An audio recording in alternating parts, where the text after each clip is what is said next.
예, 대학원생 연구발표 경진대회를 시작하도록 하겠습니다. 첫 번째 팀은 유기재료공학과의 팀명은 DANB 팀이고요. 작품명은 다기능성 폴리페놀 화합물이 혼합된 수화젤 시스템의 설계 및 응용에 대해서 발표를 하도록 하겠습니다. 준비되셨나요? 네, 네, 그럼 시작하도록 하겠습니다.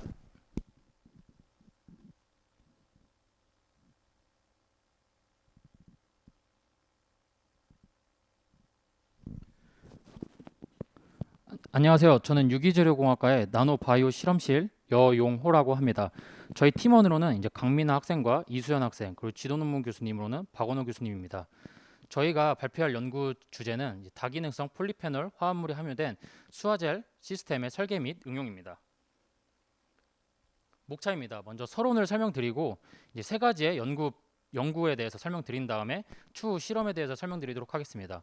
첫 번째 연구 주제는 이제 접착제에 대한 설명이고요. 두 번째는 광열 효과가 있는 수화젤, 세 번째로는 선스크린에 대한 설명입니다. 서론입니다. 이 폴리페놀 화합물은 식물에서 발견되는 방향적 화합물의 일종으로 카테콜기 혹은 갈롤기를 다수 가지고 있습니다. 그래서 이 다양한 결합을 형성할 수 있으면서 다기능성을 나타낼 수 있습니다. 수화젤은 이제 친수성 고분자가 이제 공유결합 또는 비공유결합을 가지고 있어서 이제 3차원 망상 구조를 나타내고 있습니다. 그래서 이제 다량의 수분을 함유할 수 있어서 이제 세포의 기질과 유사하여서 이제 바이오 메디컬 분야에서 많이 응용되고 있습니다. 그래서 응용으로는 저희는 조직 접착제를 만들게 되었고, 이 조직 접착제는 이제 넓은 의미로는 이제 조직 또는 조직을 이제 접착시키거나 아니면 조직과 비조직 표면을 이제 접착시킬 수 있는 물질들을 총칭합니다. 이러한 조직 접착제의 장점으로는 이제 2차적인 상처가 없고 적용이 간편하면서 통증이 적어서 이제 추후에 이제 제거까지 필요하지 않다는 장점을 가지고 있습니다. 그러니까 저희는 이제 광열 효과를 가지고 있는 이제 페이스 마스크를 이제 제조하고자 하였는데, 이 광열 효과를 간단한 원리를 설명드리자면은 그 포토 감광제가 이제 빛을 받게 되면은 들뜬 상태가 되고 다시 바닥 상태로 되면서 이제 주변으로 이제 열을 발산하게 됩니다. 이것을 통하여서 이제 보통 메디칼 분야에서는 이제 정상 조직에 대해서 부작용이 적고 적용이 간단하여서 이제 비친습적인 치료 방법으로 많이 응용되고 있습니다. 하지만 저희는 이것을 이제 뷰티 디바이스 응용으로서 이제 적용하고자 하고 있습니다. 그 다음에 이제 저희는 이제 선스크린을 이제 마지막으로 개발을 하게 되었는데, 이것은 현재 산업화로 인하여서 이제 그 자외선이 많이 들어오고 있습니다. 그렇기 때문에 이제 피부에는 이제 DNA 손상이나 광노화, 그리고 홍반, 그다음 피부암 같은 이제 피부 질환을 일으킬 수 있어서 이제 많이 연구가 되고 있는데, 저희들 이 중에는 이제 유기계와 무기계로 나뉠 수 있습니다. 이 유기계는 이제 자외선을 이제 벤젤린 같은 구조들이 이제 흡수를 하게 되면서 차단을 할 수 있고, 무기계 같은 경우는 이제 산란의 방법으로 이제 자외선을 차단을 시킬 수가 있습니다.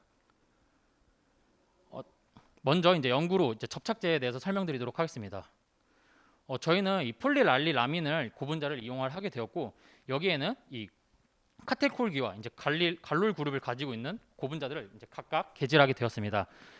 이 두 고분자 모두 pH를 조절하게 됨으로써 이제 수화제를 제조하게 되었고, 이것을 통하여서 이제 접착제까지 이제 우수한 성능을 확인하고자 비교하고자 하였습니다.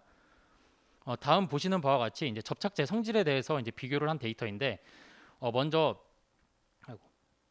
먼저 이제 드라이한 상태와 이제 웨트한 상태를 비교해 보면은 드라이한 상태보다 이제 웨트한 상태에서 좀 더 강한 접착제를 보였고, 더불어 더 나아가서 이제 갈릭 액시드를 개질한 경우가 훨씬 강한 접착 성능을 나타낸 것을 확인할 수 있습니다.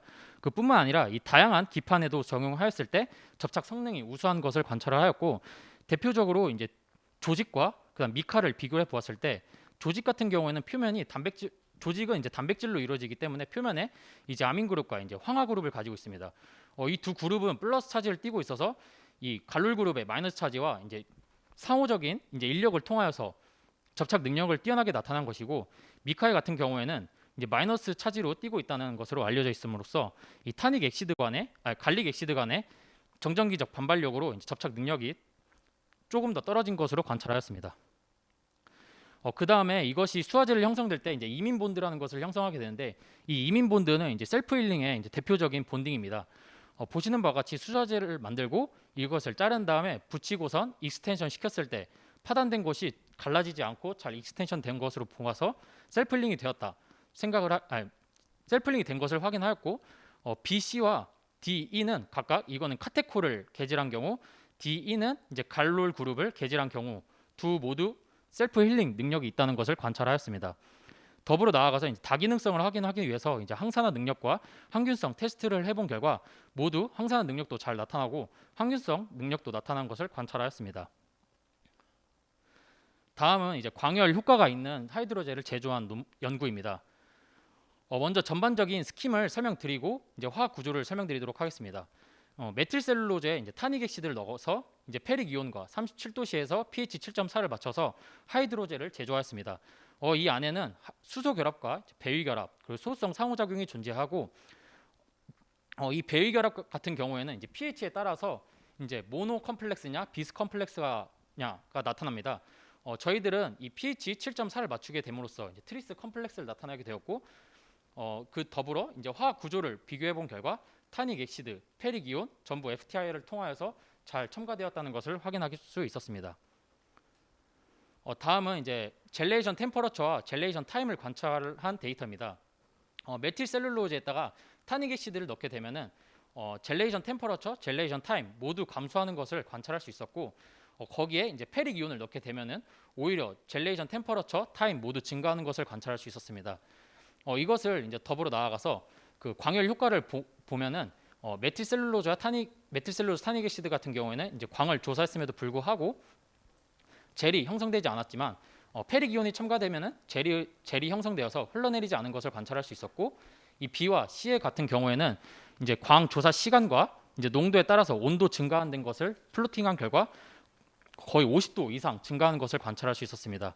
그리고 이것을 이제 세 번의 사이클을 돌리게 됨으로써 재사용성을 확인해 본 결과 재사용성이 있다는 것을 관찰할 수 있었고, 이 2번의 데이터를 통하여서 이 광열 효율은 28%의 광열 효율을 나타난 것을 관찰하였습니다.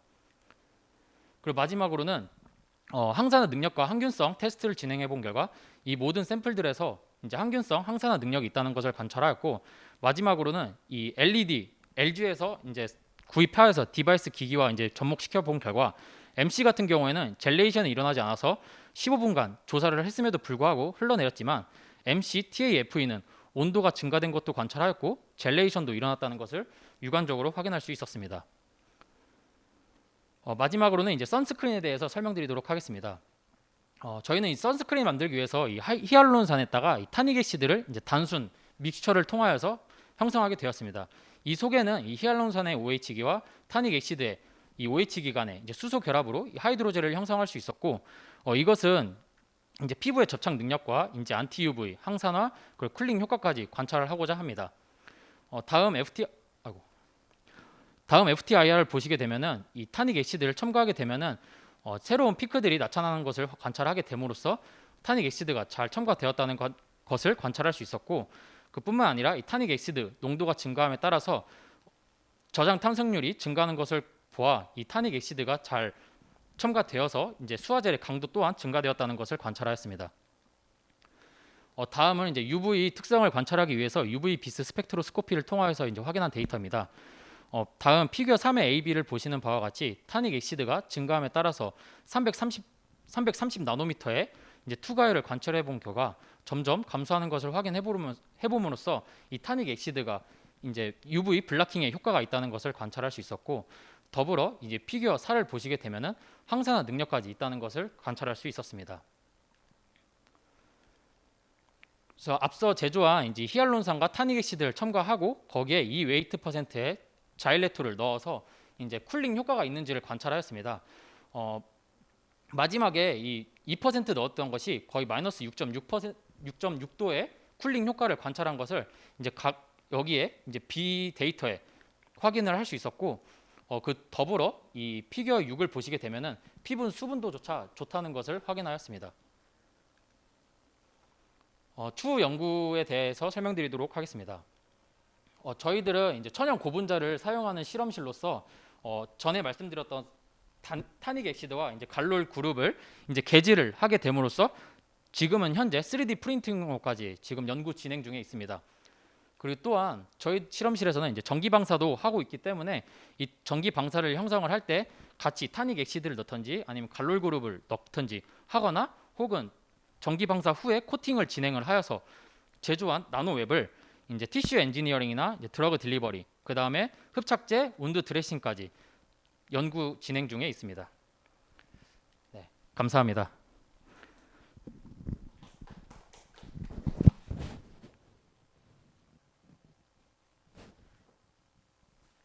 그 발표 잘 들었습니다. 혹시 PPT 한번 켜주실 수 있을까요?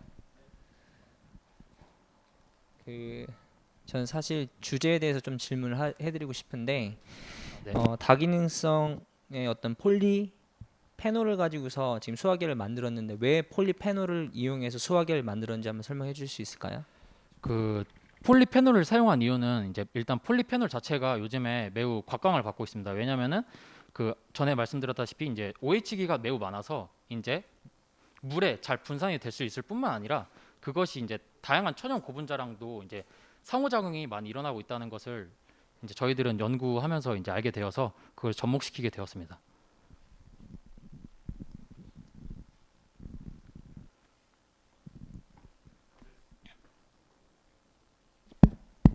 네, 사실 저도 비슷한 질문을 하려고 했었었는데 방금 네. 말하셨던 것처럼 왜냐하면 내용을 듣다가 이제 폴리페놀을 사용한 그 이유에 대해서 이제 저도 궁금했었는데 이제 송 교수님께서 질문해 주셨고 좀 다른 질문이 있는데요. 네. 아까 그 포서 서멀 네. 하실 때 포서 서멀 하고 난 다음에 이제 그 광열이 되고 나서 이제 붙였을 때 이 사진에서 A에서 보면은 저 피겨 A의 6번의 A에서 아래쪽 그림에 보면 이제 포서 서멀이 일어난 다음에 얘네들이 이제 접착력이 그 있더라 가교라고 해야 되나요? 네. 아니면 그래서 이제 안 흘러내린다고 아까 네. 네. 말씀하셨는데 이거 혹시 이 전 거에도 그렇고 해서 아까 리스크 다시 이제 가역 비가역으로 왔다 갔다 하는 사이클을 보여주셨었는데 고 예, 여기에서 네. D에서 보였던 거 이렇게 되면 이제 다시 탈착도 가능한가요? 탈착이 이게 사실 저희들은 이 탈착까지 이 부분은 사실 포토서머 연구를 진행하게 되면은 이제 흔히 연구하는 데이터들이 전부 이 정도라서 이제 저는 이거는 이제 대표적으로 나타낸 거고 그 탈착이라는 보다는 이제 저희는 이제 마스크팩이거든요. 그래서 마스크팩을 어쨌든 씻어낸다는 개념이었기 때문에 굳이 탈착까지는 생각하진 않았습니다. 네. 감사합니다. 제가 하나 그 7페이지 한번 가보실까요? 그 맨 왼쪽에 있는 여학생이 한번 대답을 해주셨으면 좋겠는데 7페이지에 가서 맨 왼쪽. 네. 원래 지금 우리가 선블락을 보면 타이타니아로 보통 많이 쓰는 걸로 알고 있거든요. 여기서도 보면 두 개의 어떤 메커니즘이 다른 것 같은데 이 두 개가 왜 메커니즘이 다른지 한번 원리적으로 설명을 해주실 수 있을까요? 혹시 이 연구관에서는 이 친구가 연구를 한 내용이랑 혹시 타이타늄 같은 경우에는 연구가 많이 진행되고 있지만 약간의 독성이 있다는 그 연구 결과도 많이 있어가지고요. 탄닌산 같은 경우에는 천연에서 얻어지는 폴리페놀로서 인체에 적용했을 때 생체 적합성이 더 우수하기 때문에 또 값도 저렴하기 때문에 탄닌산을 사용하였습니다. 그 타이타니아는 원래 바이오 컴패빌리티가 굉장히 좋은 소재로 알고 있거든요. 그러니까 네, 이게 제가 궁금한 거는 네. 두 개의 지금 메커니즘이 좀 다른데 피지컬 선블락이랑 케미컬 네. 선스크린이니까 이 두 개의 어떤 메커니즘에 대해서 설명을 부탁을 다시 한번 들어보겠습니다. 네. 화학적 자외선 차단제 같은 경우에는 UV를 흡수함으로써 자외선을 차단하게 되고 이런 피지컬 선크림 같은 경우에는 무기물을 사용하기 때문에 빛을 산란시키는 그런 형태로 자외선을 차단하게 됩니다. 네, 감사합니다.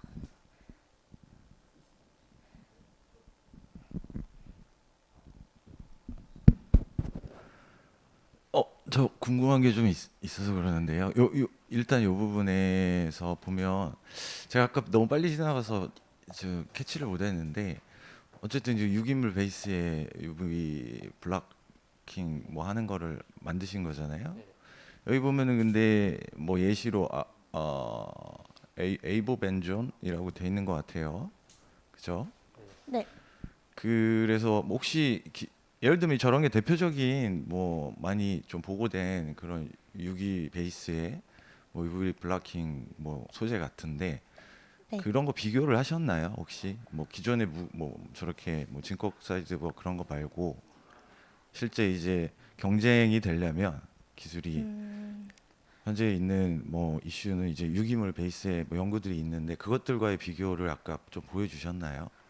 아, 아니면은 기존의 그런 연구들과 직접 실험적으로 비교는 진행을 아직 안 하였고요. 그 이제 논문들을 보면서 이제 유기 선크림과 무기 선크림의 장점과 단점들을 부각시키면서 이제 저희는 천연 기반의 더 생태 적합성도 좋은 그런 자외선 차단제로 더 강조를 하고자 하였습니다. 예, 알겠습니다. 한 가지만 더 그럼 지금 토픽이 크게 세 개인데 네. 세 분이 하나씩 따로 하신 걸 합친 건가요? 아, 네, 맞습니다. 예, 알겠습니다. 네, 감사합니다. 네, 수고하셨습니다.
아.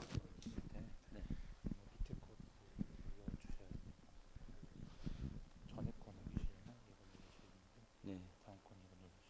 아, 네. 한번 확인해 보겠습니다. 혹시 포인터는 이거 맨 아래 거죠?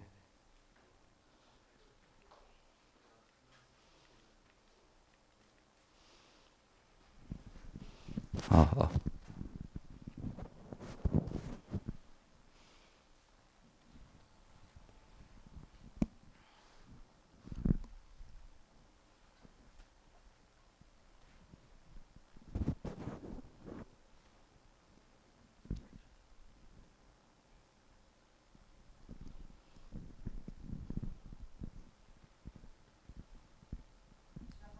아, 네. 발표 시작하도록 하겠습니다. 안녕하십니까. 저는 팀명 이해하셨죠의 항공우주공학과 비행연각 및 제어실험실 박사과정 정혜조라고 합니다. 금일 제가 대학원 연구 발표 경진대회에서 발표드릴 주제는 동측반전 헬리콥터 개발 및 제어에 관한 연구입니다. 금일 말씀드릴 주제는 다음과 같이 10개의 목차로 이루어져 있으며 각각 상당부에는 동쪽반전 로터의 헬리콥터를 개발하기 위한 공력 실험 및 비행체 개발을 위한 프로세스 과정이 있으며 중반부에는 동쪽반전 헬리콥터의 내풍성, 동력학 및 성능 검증을 하는 주로 시험 내용이 있습니다. 그리고 마지막에는 이 동축반전 기술을 응용하여 충돌 회피 기술 및 유지관리 기술에 대한 적용에 관한 연구 수행 내용으로 이루어져 있습니다. 개요입니다. 근래 산업시설이 많이 개발되고 이제 여러 기반 시설이 이루어짐에 따라서 교량 냉각탑 그리고 풍력 터빈 등과 같이 대형 인프라 시설이 많이 개발되고 있습니다. 이에 따라서 유지보수 기술 또한 개발이 되고 있는데 그중 유지보수 수요에는 드론 기술을 이용하여 보다 효율적으로 드론을 이용한 대형 유지물 구조의 효율적인 관리 감독이 대두되고 있습니다. 그래서 기존 멀티콥터로 이제 많이 대형 인프라 구조물에 대해서 이제 유지 보수 그리고 실시간 모니터링 서비스를 실시하고 있긴 한데 기존 멀티콥터 형상 같은 경우는 비행 시간이 30분 미만으로 굉장히 한정된 비행 시간을 가지고 있습니다. 그리고 또한 외란에도 매우 취약하며 풍속이 보통 10m/s 이하로 바람이 불면은 외란에 의해서 드론 자체가 뒤집어지거나 임무 장비를 탑재한 드론 자체가 파손되기도 합니다. 그리고 추진 효율 또한 0.5에서 0.75 정도로 이제 일반적인 로터 시스템에 비해서는 매우 낮은 추진 효율을 가지고 있습니다. 그에 반해 로터 시스템을 착용한 동축반전 형상의 경우 저희가 저희 항공우주학과 공력 및 실험실에서 이제 자체적으로 실험한 결과 채공 시간이라 불리는 인주런스 같은 경우 약 50분 이상 동일한 이제 로터 직경 대비 50분 이상의 비행 성능을 보이고 있으며 제자리 비행 성능과 특히 외란에 의해 강건한 제어가 가능하다는 장점이 있습니다. 이를 구체적으로 동축반전 로터 개발을 착수하기 위해서 저희는 공력 실험실의 도움을 받아 각각 로터 시스템의 모터와 풀업 이제 로터 시스템에 어떠한 최적화 관계가 있나 그리고 이에 따라서 저희가 목표로 하는 기체 운영 조건에서 어떠한 효율을 가지고 있는가에 대해서 분석을 하였습니다. 주로 저희가 운영하고 있는 대역은 이제 오른쪽과 같이 이 지금 페이로드 중량이 약 5에서 10kg 미만 언더에서 이제 운영 조건이라 불리는데 저희는 이곳에서 약 이제 50%의 추진 효율을 갖는 로터와 이제 로터와 모터 간의 조합을 찾아내었습니다. 그리고 이러한 조합을 바탕으로 저희는 동축반전 형상을 약 5,000년에 걸쳐서 이제 개발을 하게 되었습니다. 처음 비록 개발은 이제 항점 위치가 이제 장착이 하단부에 장착이 돼 있거나 아니면 상단부에 장착돼 있거나 이러한 시행착오를 겪었었는데 주로 로터에서 발생되는 진동과 이제 로터 효율을 방해하는 요소가 이제 저희가 없애가면서 점점 연차에 거쳐가면서 이제 제대로 된 동축반전 형상에 대해서 개발을 하게 되었습니다. 그리고 추가적으로 이 형상에 대해서 현재 국내 출원 한 건을 가지고 있습니다. 이제 비행 시간 검증입니다. 이 동축반전 로터의 저희가 원래 최종적인 목표는 이 로터 시스템을 이용해서 동축반전 로터를 제작을 했을 때 대형 유지물 구조물 근처에서 장시간 채공 시간을 하면서 임무 장비를 탑재한 채 유지 보수를 수행하는 것에 목표로 두고 있었습니다. 그래서 본 로터 시스템을 이용하여 충남대학교 드론 로봇 시험장에서 저희가 1시간 이상의 운용 목표치를 비행 시간을 호버링 기준으로 달성하는 것을 확인하였습니다. 추가적으로 줄 자체가 이 드론 자체를 머리에서 이제 잡아당기고 있는 것처럼 보이실 수 있는데 이는 호버링을 하기 위해서 최소 이제 줄을 잡아주고 있으면서 이 줄이 하부로 떨어지면서 로터에 엉키지 않도록 이제 안전줄을 잡아주시는 분께서 잡아주고 있는 거라서 이 드론의 추력과는 굉장히 무관한 차이로 줄을 잡고 있다고 생각하시면 됩니다. 그리고 추가적으로 이러한 채공 시간을 확인한 이후 본 로터 시스템을 적용한 동축 반전 로터의 수치 시뮬레이션을 수행하기 위해서 육자여도 시뮬레이션을 수행하였습니다. 각 로터의 요소별로 구체적으로 시뮬레이션에 반영하기 위해서 스와시 플레이트와 로터 그리고 바디에 대한 항력까지 고려해서 육자여도 시뮬레이션 환경을 구성하였습니다. 이 시뮬레이션 환경을 구축한 이후 본 로터 시스템에 적용한 이제 전진 비행 시험에 따라서 각각 각각 이제 구동면 스와시 플레이트와 조종면 개수가 얼마나 어느 정도로 작동을 해야 각 피치 각도에 따라서 어느 정도 속력을 낼 수 있는지 가시적으로 이제 피더리티를 이제 확인을 하였습니다. 그리고 추가적으로 말씀드리면 이러한 육자여도 방정식은 아까 처음에 말씀드렸던 공력 실험실에서 이제 실험해 주셨던 그러한 데이터로 기반해서 육자여도 시뮬레이션을 구축을 하였습니다. 그리고 내풍성입니다. 로터 시스템이 이제 동축 반전 형상 구조 자체가 일반적인 드론 시스템보다 로버스트 강건하다는 것을 아까 말씀을 드렸었는데 이를 구체적으로 더 확인하기 위해서 내풍성 실험이라는 것을 합니다. 보통 내풍성 실험은 풍동 실험실 안에서 실험을 해야 정상적이지만 이 로터 시스템을 적용한 기체의 경우 이제 높이가 높으면 1.5m까지 오기 때문에 이를 바탕으로서 이제 야외 환경에서 총 4차례 전진 비행 시험을 실시했습니다. 남동풍 풍속 5m/s 조건에서 최대 속도 14.8m/s를 기록함으로써 본 내풍성 성능의 약 20m/s의 내풍성 성능을 가지고 있다고 이제 가시적으로 확인을 하였습니다. 그리고 추가적으로 이제 드론이나 동축 반전 로터나 굉장히 이제 임무 장비를 탑재한 채로 임무를 수행하기 위해서는 이러한 임무 자세 정확도 그리고 위치 정확도에 대한 확인이 이제 RMSE 계산을 통해서 구체적으로 확인되어야 됩니다. 저희는 이제 북부 시험장과 이제 드론 시험장에서 경로점 비행과 그리고 고도 유지 모드, 위치 제어 모드 이러한 다양한 방식을 통해서 자세 정확도와 위치 정확도에 대한 정확도를 평균 2.2디그리 그리고 위치 정확도는 0.2m, cm급으로 달성했음을 확인하였습니다. 그리고 이러한 기술들을 개발을 토대로 저희가 크게 두 가지 기술 개발을 또 실시를 하였습니다. 충돌회피 시스템을 구성함으로써 이제 보는 동축 반전 로터가 대형 유지물 구조관리에 쓰이면서 충돌회피도 막으면서 드론의 생존성을 더 향상시킬 수 있도록 이제 연구하는 방안에 대해서 수행을 하였습니다. 충돌회피 시뮬레이션 시스템 구성을 위해서 이제 시뮬레이션 환경에서 충돌회피 시스템이 정상적으로 작동하는가 필수라 부르는 환경을 구성하였고 오른쪽과 같이 실제 동축 반전 시스템에 기피 카메라, 항전 장비 그리고 임무 장비 컴퓨터를 장착을 해서 이러한 충돌회피 시스템이 구성되도록 정상적으로 확인이 되는지 그리고 저희가 목표로 하는 알고리즘이 제대로 동작하는지에 대해서 확인하였습니다. 충돌회피 시스템의 실제 비행 시험 모습입니다. 우측 상단에 이제 실제 뎁스 카메라에서 추출되는 이제 영상 이미지 정보와 실제 드론이 움직이면서 장애물 정보를 파악하고 저희가 충돌회피 알고리즘으로 사용한 JPS 알고리즘이라는 기법을 기반으로 두 개의 에어 간판을 동시에 회피하면서 사용자가 원하는 목적지가 있을 때 충돌회피하면서 다니는 것을 확인할 수 있습니다. 충돌회피율은 100%를 달성하였으며 아래와 같이 가운데 에어 간판이라고 있었을 때 충돌회피 경로는 각각 이제 중앙 장애물을 회피하면서 이제 변화되는 것을 충돌 회피하는 것을 확인할 수 있었습니다. 그리고 부수적인 추가 연구로 본 기술을 이용해서 작년에 이제 인공지능 그랜드 챌린지 과기부에서 주관하는 실내에서 충돌 회피를 하면서 임무를 수행하는 충돌 회피 임무에 저희가 3등을 수상한 이력이 있습니다. 그리고 마지막으로 유지 관리 기술입니다. 저희는 이제 본 기술을 이용해서 큰 구조물에 대해서 유지 관리 기술을 했었어야 되기 때문에 심층 신경망을 이용해서 블레이드 단면과 같이 이제 크랙이 있는 부분에 대해서 구체적으로 이게 크랙인지 아닌지에 대해서 신경망 학습을 통해서 수행을 한 이력이 있습니다. 그리고 또한 깊이 카메라를 이용해서 또한 추가적으로 이제 열화상 카메라를 이용해서 이제 그림과 같이 열화상 이미지를 통해서 크랙이 있는지 없는지 운영자가 확인할 수 있도록 하였으며 이제 깊이 카메라를 통해서 각각 크랙 검출 이미지를 검출함으로써 이 부분에 크랙이 있구나 없구나를 장시간 채공 비행하면서 확인할 수 있는 연구도 수행을 하였습니다.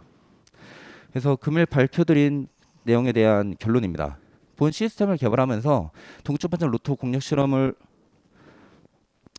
공력 실험을 통해서 추진효율에 대해서 달성을 했습니다. 그리고 기체 개발을 5천년에 걸쳐서 거치면서 기체에 대한 최종적인 플랫폼을 저희가 나중에 제시할 수 있도록 개발을 했으며 특허도 출원을 했습니다. 그리고 본 시스템에 대해서 내풍성 시험을 통해서 최대 풍속 14.8m/s 그리고 풍 환경에서 최대 20m/s까지 확인을 했으며 동축반전 수치 시뮬레이션을 통해서 이제 피델리티에 있는 실제 시뮬레이션을 통해 구동면에 각각 어떻게 제어되는지 추후 알고리즘을 적용했을 때 어떻게 움직이겠구나라고 가시적으로 확인할 수 있는 방안에 대해서도 구축을 했습니다. 그리고 제자리 비행 성능 검증을 통해서 본 기술이 대형 유지물 구조 관리에서 드론보다는 좀 더 적합한 비행 시간 착공 시간을 가지고 있다는 것을 확인하였으며 항법비 정확도를 통해서 평균 2.2도, 평균 0.2m/s의 자세 정확도와 위치 정확도를 가지는 것을 확인하였습니다. 그리고 부수적으로 충돌회피 기술과 유지관리 기술의 적용을 통해서 이 종합적인 드론 시스템을 개발할 수 있었습니다. 향후 계획으로는 본 로터 동축반전 시스템에 매니플레이터를 접목하여 어떤 사물에 대한 인식을 하거나 대형 유지 관리 및 기술에서 크랙이 있거나 부품 파편이 있는 부분에 대해서 이제 객체를 인식하고 알고리즘에 대해서 연구할 예정이고, 또한 본 시스템을 이용해서 바람이 좀 더 강건한 상황에서 고기동을 위한 강건 제어 기법에 관해 연구를 수행할 예정입니다. 네, 이상입니다.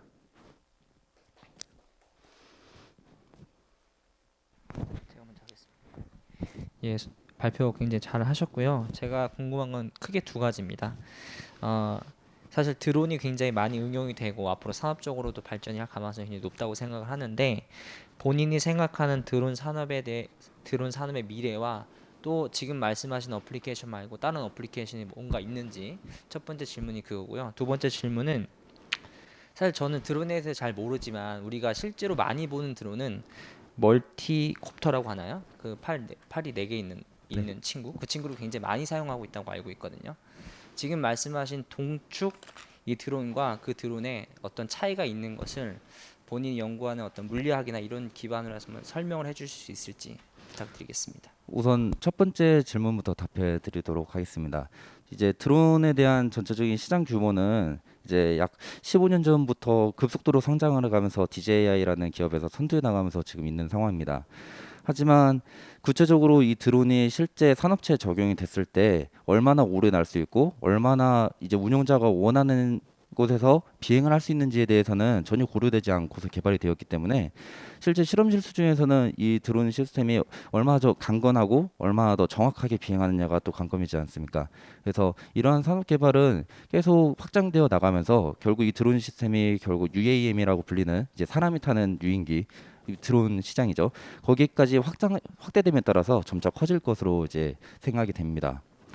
그리고 아까 또 첫 번째 질문에서 또 두 번째에서 질문을 주셨던 이런 드론 시스템이 실제 산업체에서 운영되고 있는 경우는 미국의 스프릿이라는 회사가 있습니다. 스프라이트라고도 하고 스프릿이라고도 하는데, 거기 같은 경우는 이러한 형상을 토대로 군에 납품하면서 이 드론 시스템이 이제 병사들 주위에서 1인 병사가 하나의 드론을 등에 메고서 비행을 시키면서 군 작전 내부에서 드론이 정찰 감시도 하고 드론이 포격을 또 하거나 드론 자체가 낙하를 시키면서 포격을 하거나 그런 연구도 수행이 되고 있습니다. 그리고 물리적으로 차이점은 아까 말씀을 하셨었는데, 아까 첫 페이지로 잠시 돌아가겠습니다.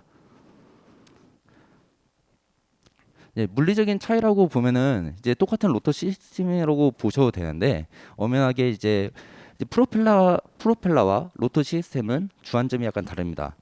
이런 프로펠러 같은 경우는 일정한 피치 각도를 가지고 일정하지 않은 피치 각도를 가지고 있으면서 로터 시스템보다 좀 더 이제 효율적인 면에서는 공격적인 입장에서는 더 떨어지게 됩니다. 이를 실증적으로 이제 검증을 하게 된다면 이제 우측 그래프를 아까 금방 넘어갔었는데, 우측 그래프가 굉장히 중요합니다.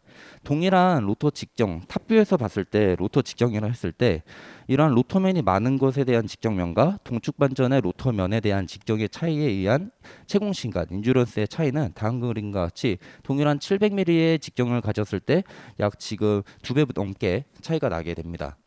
이런 식으로 해가지고 동축 반전과 이제 드론 같은 물리적인 해석적인 의미에서는 다 이렇게 답해드릴 수 있을 것 같습니다. 네, 답변 감사합니다. 사실 너무나도 재밌는 게 저도 똑같은 걸 질문하려고 했거든요. 네, 똑같은 거 질문하렸던 이유가 왜냐하면 저는 사실 그 아까 시간이 얼마 없는데 그 이제 비행하는 거를 그 남부운동장 바로 옆에서 근무를 하기 때문에 자주 보거든요. 네. 저는 사실 그 운행하는 걸 자주 봐서 많이 궁금했었는데 네. 사실 첫 번째 이제 송 교수님께서 말씀하셨던 거에서 저는 어떤 생각을 질문을 드리고 싶었냐면은 운영하는 걸 봤을 때 아 저런 걸 나중에 채공 시간이 기니까 산 같은 데서 이제 만약에 산불이 나거나 그런 밑에다가 무거운 물 같은 걸 달아서 움직여서 소방용으로 쓸 수 있겠구나라는 상상을 한번 했었거든요. 그래서 왜냐하면은 아까 말했던 것처럼 비행 시간이 기니까 산에다 띄었을 때는 이제 밑에 구조물이 있어도 안 닿는다고 했는데 네. 근데 이제 그거에서 관련돼서 두 번째 질문도 사실 똑같은 질문이었는데 뭐냐면은 아까 이제 설명하셨을 때 이거를 하시면서 사실 한 가지를 안 하셨던 게 각각의 장점과 비교를 했지만 단점은 말씀을 안 하셨거든요. 왜냐하면 저는 이거 운영하는 거 저도 실제로 봤거든요. 봤을 때 멀티콥터 같은 경우에는 회전 축이 여러 개잖아요. 근데 얘가 지금 동축 반전이기 때문에 얘는 축이 하나밖에 없잖아요. 네. 그렇게 되면 이제 무거운 수화물을 띄울 수는 있어도 얘가 만약에 밑에 수화물을 단 게 아까처럼 예를 들어서 뭐 군용에서 쓸 때 로켓을 쓴다 그러면 얘가 회전 반경은 이거의 반경이지 멀티콥터가 움직여서 주는 각도가 아닌 거잖아요. 네. 예를 들면은 이제 예를 들어서 저 멀티콥터가 벽에 있는 거로 다가갈 때는 얘는 바디를 움직이면 되는데 얘는 밑에 있는 수화물이 움직여야 되는 형태라고 해서 그 앵글이 다르다는 게 축이 이제 XYZ인데 쟤는 X 하나라는 것 때문에 좀 궁금했었는데 그런 차이를 조금 설명해 주셨으면 어땠을까 저는 이제 궁금했었습니다. 그리고 네. 그것 때문에 관련된 두 번째 질문이 시간 관계상 빨리 말씀드리면 아까 이제 저는 그 실제로 보면서 근데 마지막에 그 디그리 오브 이제 어디지 그 이제 축에서 이제 스테빌라이제이션 됐을 때 아까 0.2m라고 해서 20cm 정도라고 하셨었는데 네. 그러면 그게 만약에 동축일 때 밑에 수화물이 많이 달리게 되면은 그것도 더 커질 수 있나요? 스테빌라이즈 되는 게? 만약에 그 짐이라고 말씀하신 게 물이나 아니면 계속 이동하는 뭔가라고 하면은 드론이나 동축반전 이 영상 두 가지 모두 질량 가속 모멘트 값 자체가 많이 틀어지기 때문에 어쩔 수 없는 진동은 발생합니다. 그걸 예방하기 위해서 카메라 같은 경우는 짐발 시스템을 착용하는 것이고요. 그리고 동축반전 시스템 같은 경우는 제가 이제 말씀드릴 수 있는 의견은 같은 동축 선상에 있기 때문에 오히려 이 질량 가속 모멘트의 변화량은 적다는 것입니다. 그리고 추가적으로 아까 처음 질문해 주셨던 부분과 유사한 부분이긴 하지만 이제 답변 드릴 수 있는 내용은 이 동축 반전 시스템은 저희가 특허를 출원할 때도 이 시스템 자체는 저희가 처음부터 모듈 형식으로 개발이 했습니다. 그래서 중앙 구동부, 하단부 배터리부, 항전부, 또 임무 장비부 이 모듈을 모듈 형식으로 낄 수 있도록 개발이 되었던 시스템이거든요. 그래서 그런 시스템 접근으로 했을 때는 드론 시스템보다는 수화물 탑재 입장면에서나 이 짐을 실었을 때 어떤 한정된 공간 내에서 어떻게 하면 덜 이제 흔들릴 수 방지할 수 있을까 이런 것에 대해서도 충분히 대응이 가능하다고 생각이 됩니다.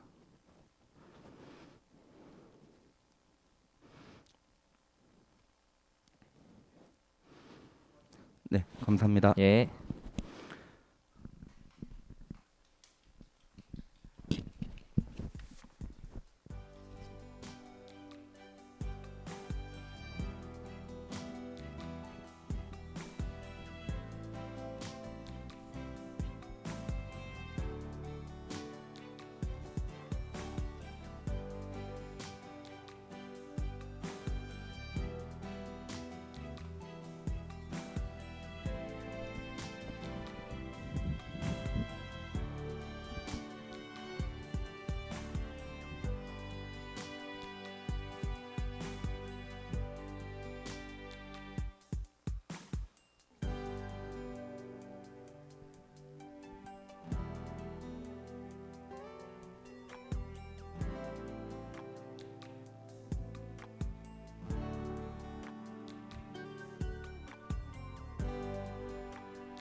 시작하면 되나요?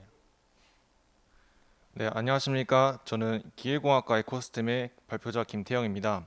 저희 연구실은 기본적으로 연료전지와 관련된 연구를 다양하게 진행하고 있는데 이번 기회를 통해서 연료전지 셀 연료동 성능 실험 및 연료전지 BOP 성능 해석에 대해서 말씀을 드리도록 하겠습니다.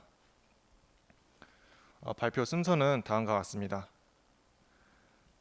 첫 번째 순서로 연료전지 기술 연구 개발 배경에 대해서 말씀을 드리도록 하겠습니다. 전 세계적으로 탄소 배출 저감을 위한 규제가 시행됨에 따라서 친환경 기술인 수소 관련 기술이 급부상하고 있습니다.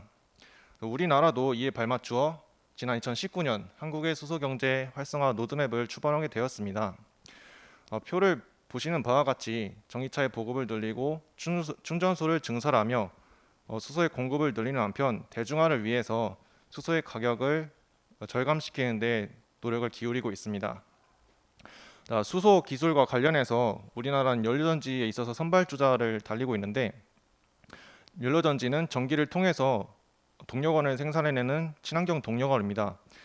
그 동력원을 주거환경이나 자동차와 같은 운송 산업에 널리 적용하고 있고 전기는 생산해내는 원리는 수소와 공기 또는 산소를 주입하여 고분자 이온 교환막을 통해서 전기를 생산하게 됩니다.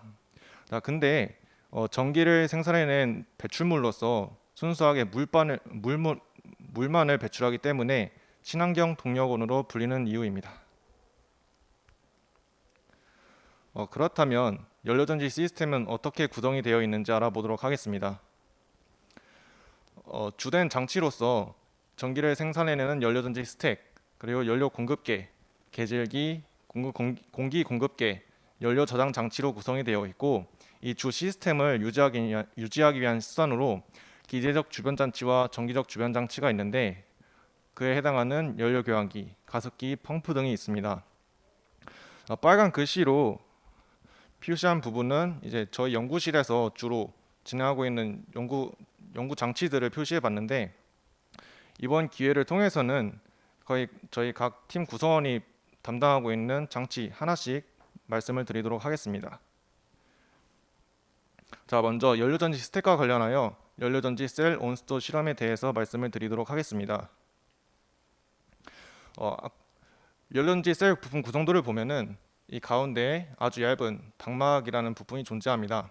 이 부품은 수소 이온을 반응시켜서 전기를 생산했는데 수분에 대한 이온 투과 특성은 수소 이온의 수분에 굉장한 영향을 받게 됩니다. 따라서 이 실험의 목적은 분리판 내부 온수도 측정을 통해서 연료전지 성능 감소 원인을 규명하는 것에 있습니다. 이를 이루기 위한 목적으로 연료전지 내부 분리판 내부에서 온도와 습도를 측정하여 연료전지 성능과 관련해서 온도 및 습도를 관점으로 성능을 해석할 것이며 최종적으로 온수도 상관관계 분석을 통해서 내부 온수도 제어 방법까지 도출하는 데 목적을 두고 있습니다. 다음으로 셀 유동 균일화 및 계질기 해석에 대해서 말씀을 드리도록 하겠습니다. 유체기구는 기본적으로 최적의 성능을 확보하기 위해서 내부 유동이 균일해야 됩니다. 앞서 말씀드린 연료전지 분리판을 먼저 보도록 하겠습니다. 분리판 또한 가스가 공급되는 유체기계로서 가스를 균일하게 공급해야 최적의 성능을 확보할 수 있습니다.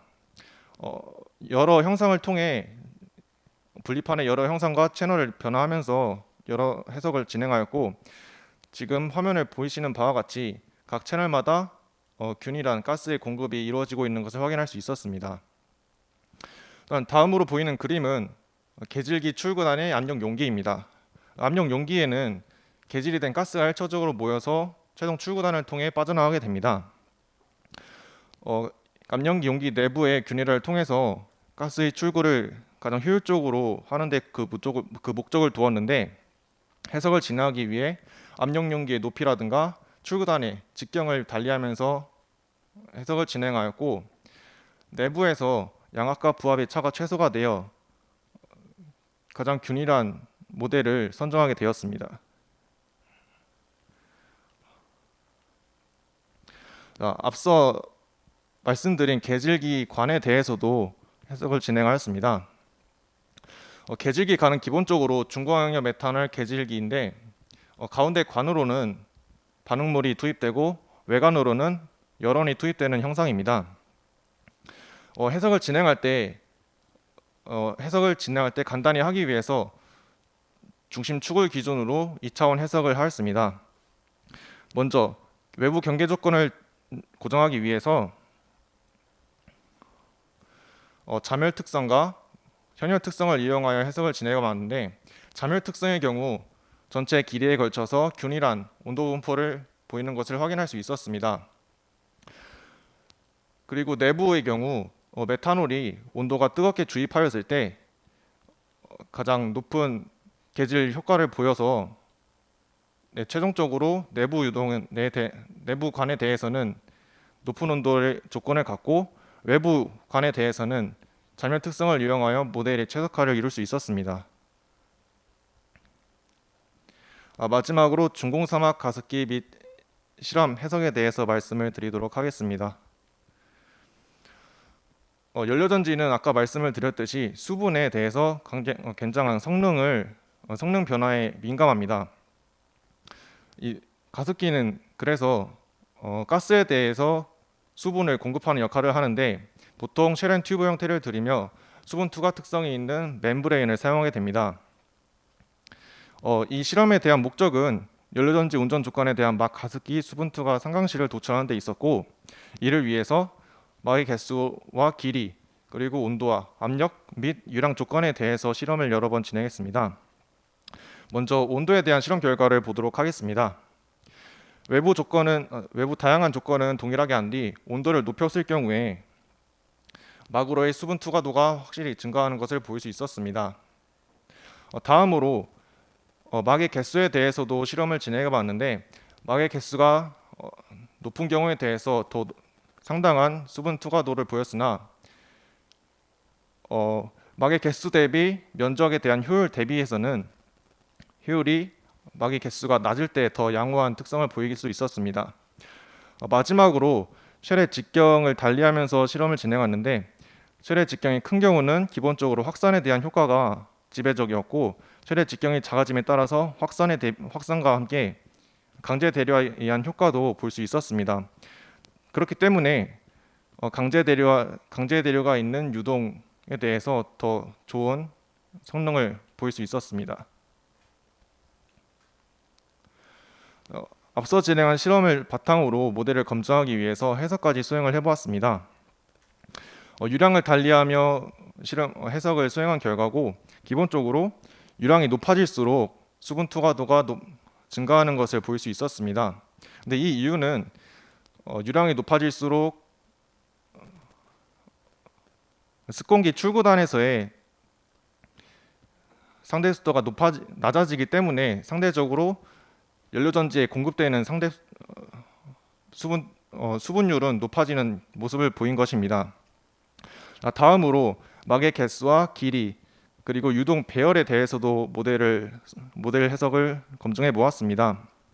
기본적으로 평행유에 비해서 대항유의 경우 수분 투과도가 확실히 높았으며, 막의 개수가 증가함에 따라서 더 높은 수분 투과도를 보였고, 길이 또한 막의 길이가 길어질수록 더 좋은 효과를 보이게 되었습니다. 마지막으로 저희 실험실 연구 성과에 대해서 말씀을 드리도록 하겠습니다. 저희 연구실은 실험, 모델, 그리고 해석을 진행하기 위해서 랩뷰와 NCIS, 시뮬링크, 아스펜과 같은 다양한 툴을 사용하고 있습니다. 이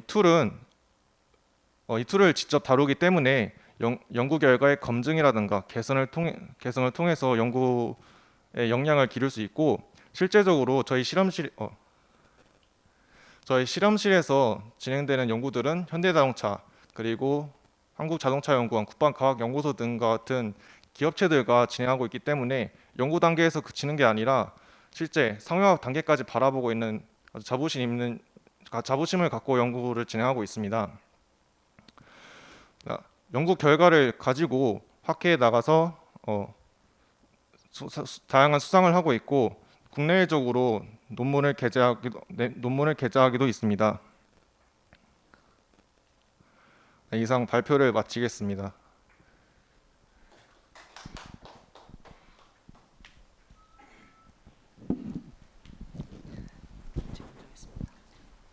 제가 먼저 질문을 좀 드리도록 하겠습니다. 네. 그 본인 말고 왼쪽에 계신 여자분이 한번 질의응답을 한번 해볼까요? 굉장히 노멀하게 제가 질문을 한번 해볼게요. 일단 수소를 가지고서 연료전지를 할 때 우리가 가장 위험하다고 생각하는 건 수소 가연성 기체이기 때문에 폭발 위험성이 있지 않습니까? 이런 거에 대해서 연료전지를 개발할 때 이것을 어떻게 세이프티를 어떻게 만족시키는지 이 관련해서 알고 있는 내용이 있으면 한번 말씀해 주시고요. 두 번째로는 이 사실 수소 생산에서는 코스트가 굉장히 또 중요한데 이 코스트 측면에서는 수소 이 경제가 과연 이제 효율성이 있는지 한번 자신의 의견을 피력해 주시면 감사하겠습니다.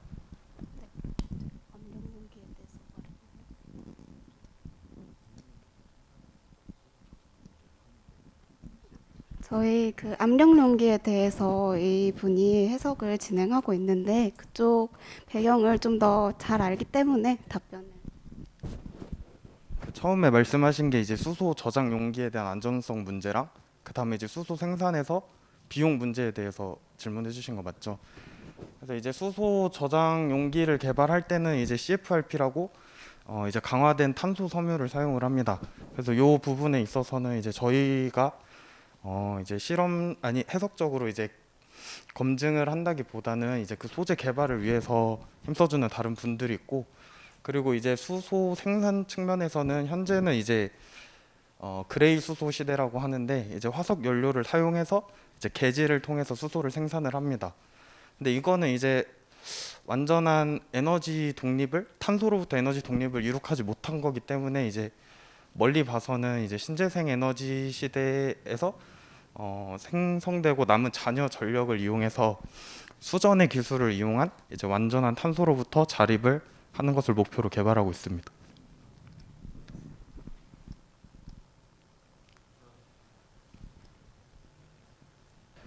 그 관련해서 방금 답변을 주신 내용과도 관련해서 여쭤보는데 아까 그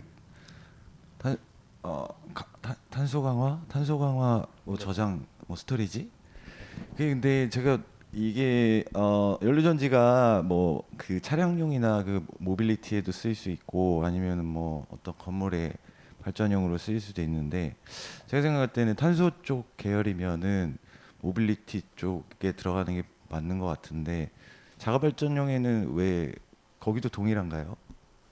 그 자가 발전용이라는 게 이제 뭐 주택용으로 사용하는 네, 뭐 거. 그런 것들이나 뭐 빌딩에도 굳이 뭐 더 안전한 소재가 있지 않나 뭐 거기에도 이제 저장을 하는 탱크가 있긴 한데 예. 이제 현재는 LNG망이 이제 되게 많이 활성화가 되어 있는데 그거를 이제 개조를 해서 수소를 직접 공급하는 형식으로 모빌리티일 때만 스토리지를 쓴다는 말씀이신가요? 둘 다 쓰긴 하지만 이제 예. 주로 이제 공급망을 사용을 한다는 것입니다.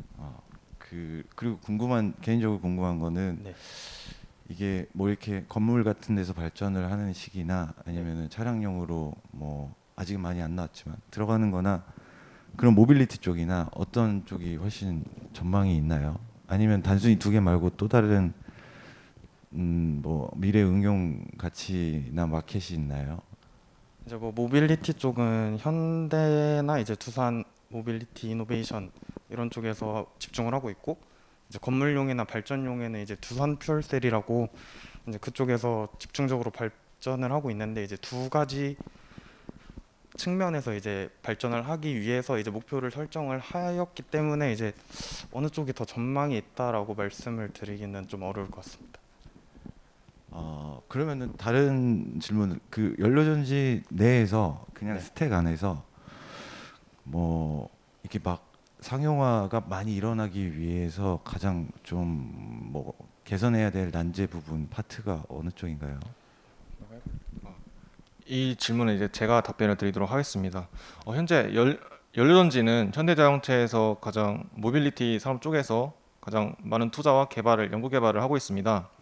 현재는 2014년에 첫 연료전지 자동차로 투싼이 출시가 되었고, 하지만 이 부분에서 있어서는 많은 문제가 있었습니다. 내구도 측면에서나 그 하나의 차를 만들기 위해서 들어가는 돈이 상당했기 때문에 상용화가 덜 진행이 되었는데 지난 넥소가 출시하는 과정에 있어서는 내구도가 향상이 되었고 그 전해질 막을 만들 때 가장 비싼 금속인 백금을 사용을 해왔습니다. 근데 그 백금을 도포하는 방법이라든가 다양한 도포하는 방법을 달리한다든가 아니면 그 사용하는 양을 줄이면서 기술이 발전했기 때문에 효율을 높였고 지금 비용 측면에서도 상용화가 될 수 있을 만큼 많은 발전을 이루어왔습니다. 하지만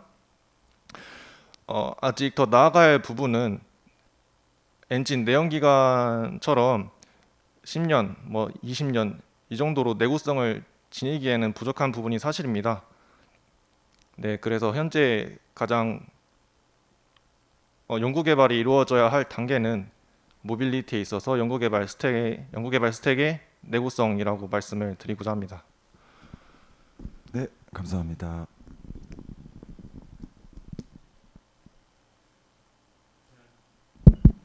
사실 질문이 많기는 한데 간단하게 하나만 하겠습니다. 저는 이제 두 분과 다르게 아까 슬라이드 내용 가지고 좀 하나만 좀 네. 여쭤볼게요. 저는 사실 이렇게 저도 예전에 이제 여기 뭐 같은 프로그램인지는 모르겠지만 아까 엔시스랑 비슷하게 이제 시뮬레이션 하는 프로그램들을 예전에 한번 써봤거든요. 네. 그래서 이제 같은 프로그램인지 모르겠지만 이제 아바쿠스라는 프로그램을 통해서 이제 열 전달이라든지 이제 어떤 형태 변화 이런 것들 해봤는데 뭐 같은 프로그램인지는 모르겠습니다. 저는 개인적으로는 이런 시뮬레이션이라 하는 걸 되게 높이 평가하는, 되게 높이 이런 연구 성과나 연구의 방향을 되게 높이 평가하는 사람 중에 하나인데 되게 훌륭한 연구를 한다고 생각하고 있거든요.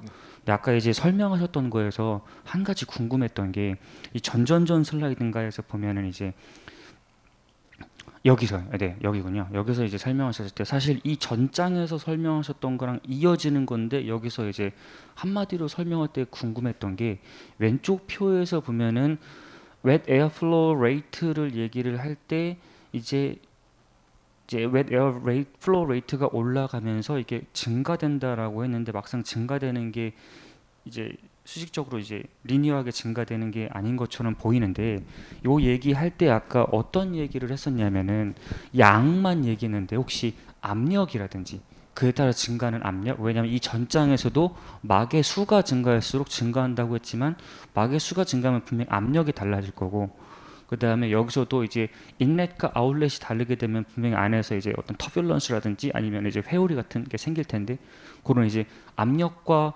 어떤 그 안에서 생기는 어떤 레올로지라고 할까요? 그런 것들이 반영이 될까요? 실제로 저희가 해석을 할 때는 저희가 압력, 유량, 그런 RH를 따라서 해석이나 실험을 기준으로 뒀는데 저희가 말하는 압력 부분은 0 게이지로 말씀드리면 0바, 0.5바, 1바 이렇게 수준으로 그 쉘앤 튜브 사이에서는 그 차이를 두지 않고 있어요. 그래서 실제로 실험 내부적으로 이제 반응이 일어나면서 후단에서 압력 강화가 발생하긴 하지만 100파스칼 이 정도 수준이라서 저희가 이 인렛과 아웃렛 후단에서의 그 차이는 고려를 못하고 있고 여기서 말씀드렸던 게 리니어하다는 설명은 이쪽 저희가 주황색 그래프를 보시면 이제 유량이 증가할수록 후단에서 이제 저희가 들어갈 때는 그 웻 에어를 주는데 웻 에어의 후단을 봤더니 유량이 증가할수록 웻 에어가 더 많은 수분을 함유한 상태로 나왔다. 그래서 실제로 그 수분 투과율은 그 드라이에서 들어가는 수분 투과는 큰 차이가 없지만 그 접촉 시간이라던가 이런 부분의 차이로 인해서 수분 투과가 증가하였다. 그래서 유량 변화가 이러한 효과가 있다라고 보여드리는 그래프였습니다. 예, 제가 이해하기로는 방금 그 팩터들이 이제 시뮬레이션 할 때 반영이 된다라는 말씀이신 거죠? 네. 아, 네, 고맙습니다. 감사합니다.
안녕하세요. 저는 충남대학교 응용화학공학과 송승환 교수님의 지도를 받고 있는 석박통합과정 안기훈 학생이라고 합니다.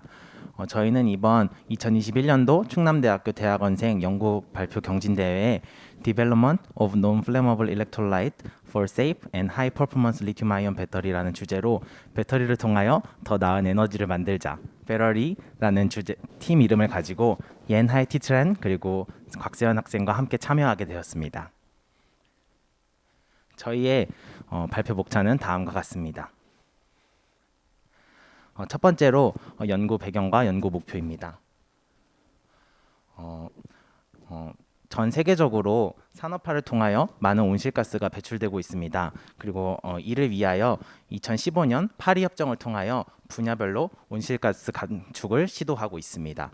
저희 실험실은 그 중에서 이제 전기차와 그리고 스마트 그리드 기술 개발에 초점을 맞춰 보았습니다. 그리고 또 전 세계적으로 전기화 사회를 위하여 아까 말씀드렸던 전기차인 EV와 에너지 저장 시스템 ESS에 대한 수요가 급증하고 있고 또 이를 위하여 리튬 이온 배터리 시장이 급속도로 성장하고 있습니다.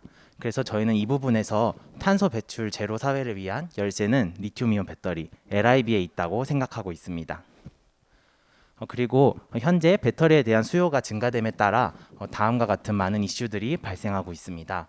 여러분도 아시다시피 전기차 화재나 ESS 화재가 많이 발생하고 있습니다.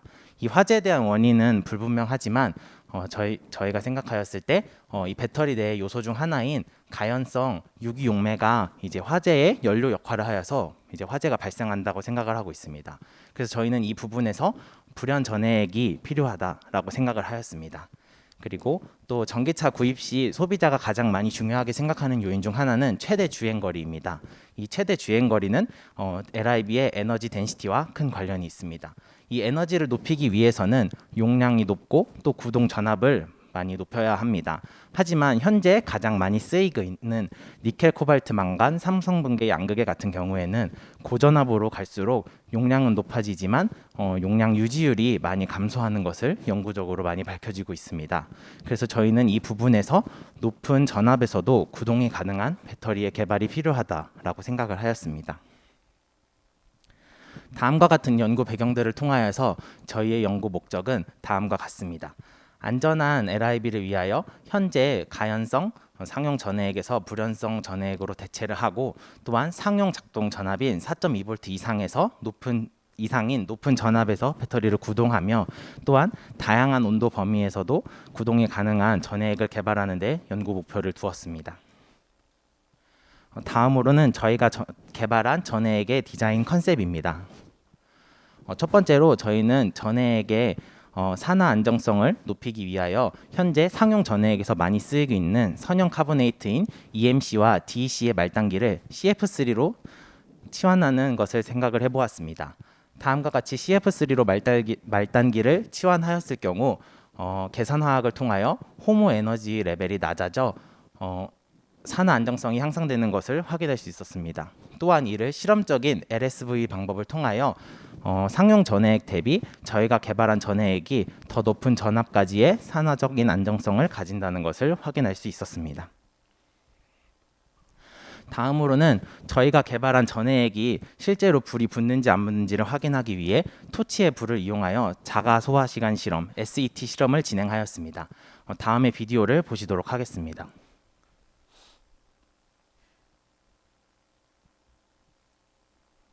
지금 이 전해액 같은 경우에는 이제 상용 전해액입니다.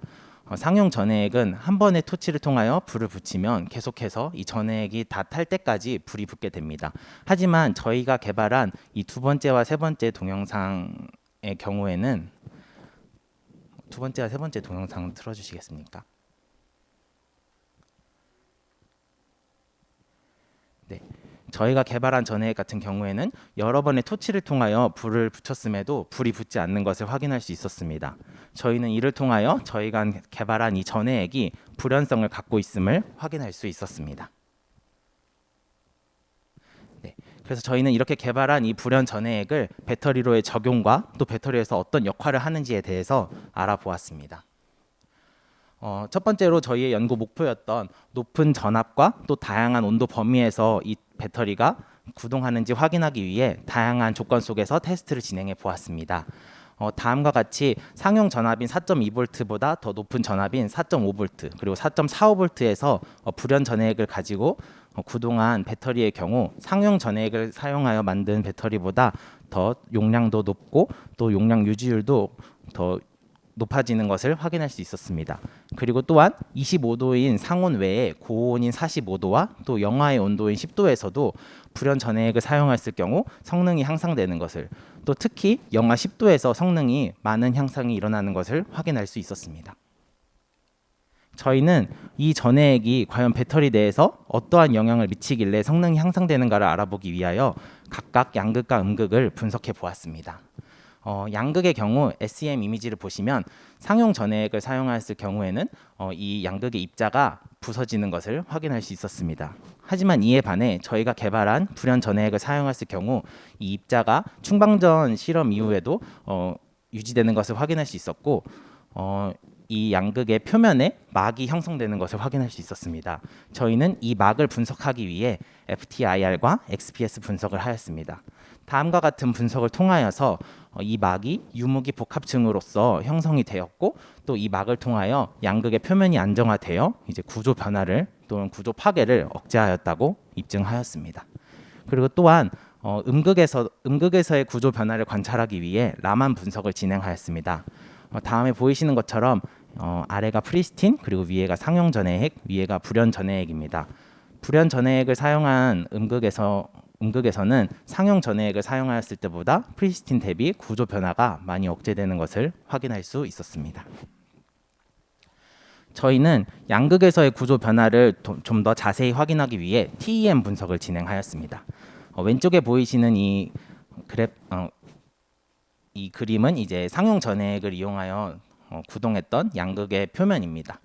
다음에 보이시는 것처럼 상용 전해액을 사용한 표면층의 경우 굉장히 불균일하게 형성되는 것을 확인할 수 있었고 또한 표면에서부터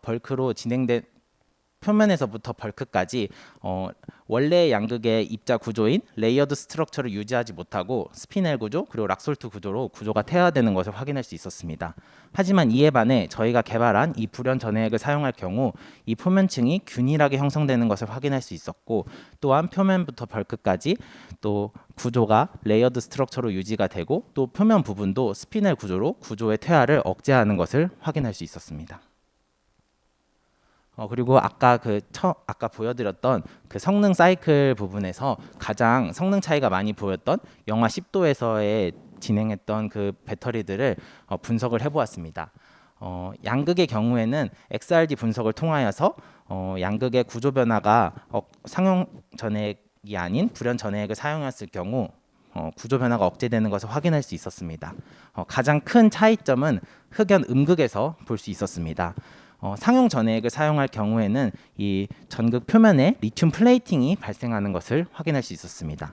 하지만 이에 반해 저희가 개발한 불연 전해액을 사용할 경우 안정한 표면층을 형성하여 리튬 플레이팅이 발생하는 것을 억제할 수 있었고 이를 통하여 성능이 향상되었다고 확인할 수 있었습니다. 결론입니다. 저희는 앞서 보여드렸던 데이터들처럼 높은 전압과 다양한 온도 범위에서 또 구동이 가능한 고용량화 LIB를 또한 또 불이 붙지 않는 불연성 전해액을 최초로 입증하였습니다. 그리고 또한 저희가 개발한 이 전해액이 니켈, 코발트, 망간, 삼성분계 양극과 흑연, 음극의 표면 그리고 구조에 막을 형성하여 이것이 구조를 안정화시킨다는 것을 입증하였습니다. 앞으로 저희 실험실은 새로운 소재와 새로운 용매 그것을 통한 불연 전해액을 개발하고 있으며 또한 이 불연 전해액이 실험실 스케일이 아니라 상용화를 위하여 또 연구를 진행하고 있고 또 실질적인 안전성 테스트들을 진행하고 있습니다. 그리고 또한 이 전해액이 앞서 보여드린 것처럼 표면에서 그리고 계면에서 어떤 전기화학적 반응을 통하여 이런 메커니즘이 일어나고 있는지 그것에 대해서 연구할 예정입니다. 네. 지금까지 저의 발표를 들어주셔서 감사합니다. 제가 먼저 하겠습니다. 예, 발표 잘 들었습니다. 바로 전장을 한 번만 가볼까요? 이 여기에서 퍼포먼스가 가장 이렇게 좀 임프레시브했던 게 저온에서 굉장히 많은 용량을 구현했었거든요. 사실 근데 온도가 낮으면 아이오닉 컨덕티비티가 굉장히 안 좋아지기 때문에 그 부분이 굉장히 큰 문제일 것 같은데, 그리고 또 저렇게 덴드라이트가 그래파이트 위에서 자라려고 하면 과속 충전했을 때 저런 현상이 많이 일어나거든요. 근데 저온에서도 저런 현상이 일어나는데, 첫 번째 질문은 아이오닉 컨덕티비티를 측정했을 때 본인이 개발했던 그 전해질에서 그 상용화 전해질과 어떤 차이가 있는지 첫 번째고, 두 번째는 왜 저온에서 충전할 때 저렇게 플레이팅이 잘하는지 그 현상에 대해서 한번 설명해 주시면 감사하겠습니다. 우선 첫 번째 질문이셨던 이온 전도도는 저희도 저온에서 측정을 해보았습니다. 근데 확실히 상용 전해액보다는 저희가 개발한 전해액이 이온 전도도는 조금 더 낮게 측정이 되었습니다. 하지만 저희가 이제 성능 테스트를 하였을 때 성능이 더 증가되었는데, 저희는 그 원인을 이제 표면층이 형성된 그 표면막을 통하여 리튬의 삽입 탄리가 조금 더 잘 되고 그것을 도왔다라고 이제 결론을 지었습니다. 그리고 두 번째로는 이제 리튬 플레이팅이 발생하는 경우는 아까 말씀드렸던 것과 유사하게 이제 리튬 이온이 흑연의 삽입 탄리가 원활하게 이루어지지 못할 때 발생하게 되는데, 그래서 이제 상용 전해액 같은 경우에는 지금 여기에는 있지 않지만 저희가 이제 뭐 SEM을 측정하였을 경우에는 상용 전해액으로 인하여 형성된 표면막이 굉장히 불균일하게 형성되는 것을 확인할 수 있었습니다. 그래서 뭔가 하지만 저희가 개발한 이 불연 전해액을 사용하였을 경우 이 표면막이 굉장히 균일하게 형성되는 것을 확인하였기 때문에 그것을 통하여 리튬 이온의 삽입 탄리를 도와 상용 전해액에서 발생하는 리튬 플레이팅이 저희가 개발한 불연 전해액에서는 발생하지 않았다고 생각했습니다. 그럼 상온에서는 아이오닉 컨덕티비티가 어때요? 상온에서도 저희가 개발한 게 조금 더 낮긴 합니다. 하지만 거기서도 저희가 성능이 더 향상된 것을 저희는 이제 표면층, 이 전해액으로부터 형성된 표면층이 이런 리튬 이온의 이동을 도왔다라고 생각하고 있습니다. 그래서 저 개발하는 걸 보면 원래 그 리니어 카보네이트에서 마지막 H를 뭐 CF3로 CF3로 치워냈으면 보통 LiF가 만들어지면 그 리튬이 잘 통과할 수 있는 유기층이 생긴다고 보고가 되어 있으니까 아마 그렇게 얘기를 해야지 조금 더 얘기를 이 친구 질문에 좀 덧붙이고 싶은 게 있다면, 저희가 말씀드린 저희가 만든 전해액은 불소화를 통해서 점도가 좀 증가하고 이온도가 감소하는 트렌드를 보입니다. 하지만 저희가 임피던스를 통해 계면정을 분석해 보면은 오히려 상용 전해액 대비해서 계면정이 많이 감소하는 것을 확인할 수 있습니다. 그래서 리튬 2차 전지에서 저항으로 작용하는 요소가 뭐 분리막 저항도 있고, 그다음 SEI 저항, 그러니까 표면층 저항, 그리고 저항의 요소가 많은데, 저희 같은 경우에는 저희의 전해액이 이온 전도도는 감소되고 점도는 높지만 그래도 그 표면층 저항을 줄여서 그거에 대한 역할이 이 성능 향상에 좀 크리티컬한 역할을 하는 것이 아닌가, 이렇게 생각을 하고 있습니다.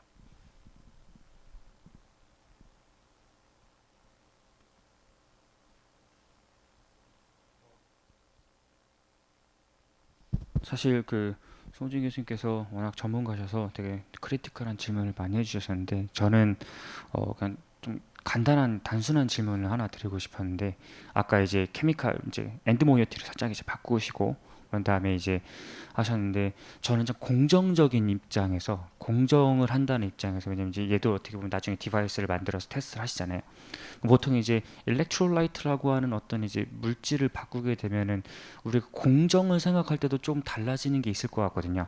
예를 들어서 엔드 모이어티를 바꿨을 때 일렉트롤라이트를 뭐 충전한다든지 아니면 핸들링한다든지, 아니면 공정상의 기존에 상용화된 물질들이 상용화가 된다는 말들은 분명히 얘가 공정이 편하거나 저렴하거나 용이하거나 아니면 부가물이 적거나 등등의 특징이 있을 텐데, 이렇게 새로 만든 물질이 공정상에 있어서 장단점, 특징이 뭐가 있을까요? 기존 상용화 물질에 대비해서? 일단 제가 먼저 답변 드리면은, 말씀드린 것 같이 저희는 메틸기를 CF3기로 치환하는 형태로 지금 전해액을 개발하고 있는데, 일단 이 CF3를 치환하는 그 원료 물질은 제가 알기로는 공정상으로 이미 많이 생산이 돼서 원료가 그렇게 비싼 것은 아닌 걸로 알고 있습니다. 그리고 상용 전해 같은 경우에는 에틸렌 카보네이트를 그 환연 카보네이트를 사용하는데, 그것의 경우에는 녹는 점이 27도로 상온에서 고체 상태로 존재하게 됩니다. 그러면 공정으로 그 공장에서 생산을 하게 된다면 그걸 녹이기 위해서는 또 그거에 대한 공정병이 발생할 텐데, 저희가 개발한 불연전액 같은 경우에는 프로필렌 카보네이트로 녹능점이 마이너스 영하 48도로 저희는 그런 공정은 요구되지 않습니다. 그래서 먼저 공정에 대해서 말씀하신 거에 대해서 저희가 좀 만약에 이거 저희가 개발한 전액의 문제점이라면 일단 현재 용매 가격은 일반 용매보다 치환을 하기 때문에 용매 가격이 상승할 수 있다는 생각은 들고, 그리고 네, 그 점을 제외하고는 저희가 네, 점도도 또 높아서 뭐 스터링 문제도 있겠지만 그거는 아무래도 PC 같은 경우에는 에틸렌 카보네이트에 비해서 염을 녹이는 용해도가 더 우수하기 때문에 그렇게 큰 문제가 되지 않을 거라 생각을 합니다. 제가 지금 봤는데 프로필렌 카보네이트 쓰면은 원래 충전할 때 프로필렌이 그 그래파이트로 원래 네, 들어가는 흑연에서. 거가 있잖아요. 네. 그 문제는 어떻게 해결했죠?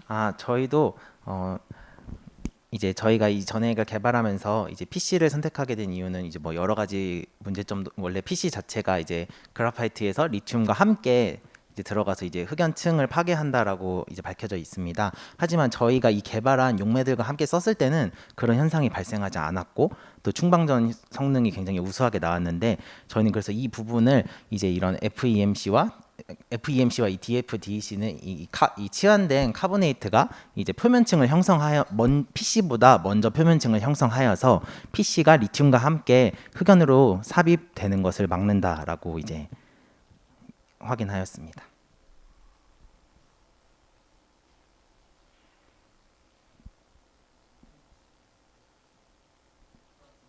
네, 감사합니다.